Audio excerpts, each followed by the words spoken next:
A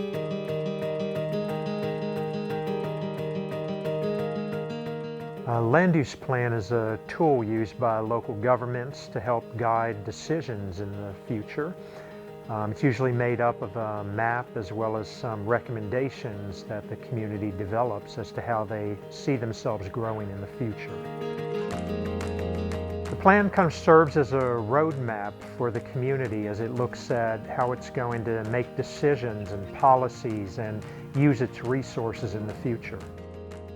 In the past, the town of Duck had a land use plan that was developed back in 2005. That's what we're updating today.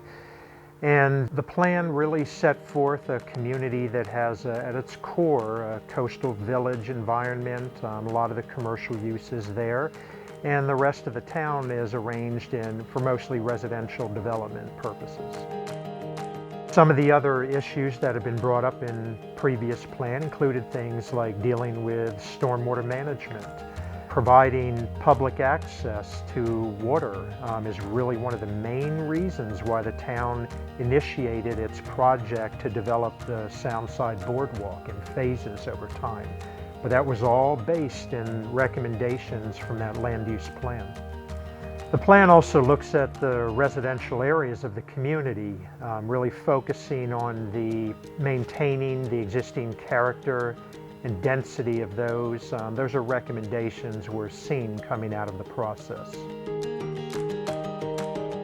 Well, land use plan is usually good for maybe looking 10 to 15 years out into the community's future.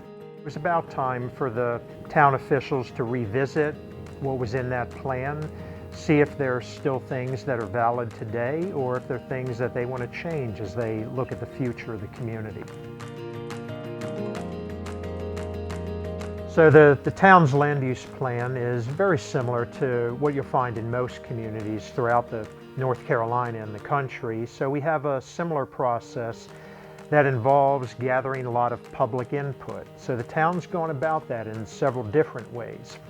As we initiated the planning process, the town of Duck conducted a search and selected Stewart, a planning and engineering firm, as the consultant to assist the town with the facilitation of the land use plan.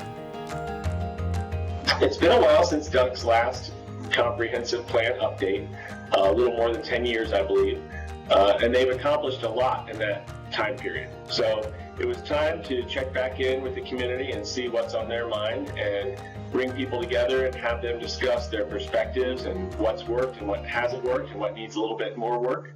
But at the same time, Duck's going through some changes. The seas are rising, storms are getting stronger, people are starting to notice, and there's things that the town can do to kind of help the community through these changes, and it was time to kind of get together and talk about that as well. But also, we're doing the update now kind of to reset, to look at the things we've accomplished and to look at what we want to accomplish and move forward from there. The land use plan really gives an opportunity for the town to have a guideline, a framework for a lot of the decisions that are made. So there's a lot of projects and policies that can come out of this. So one of the reasons we see Duck Village looking like it is, the character that that area has in our community, as a result of policies that were developed from the land use plan. Sometimes it can also take the form of specific projects. Right now the town's completing phase 3 of its pedestrian improvements through the village. That's a component of that land use plan and the pedestrian plan that spun off of that.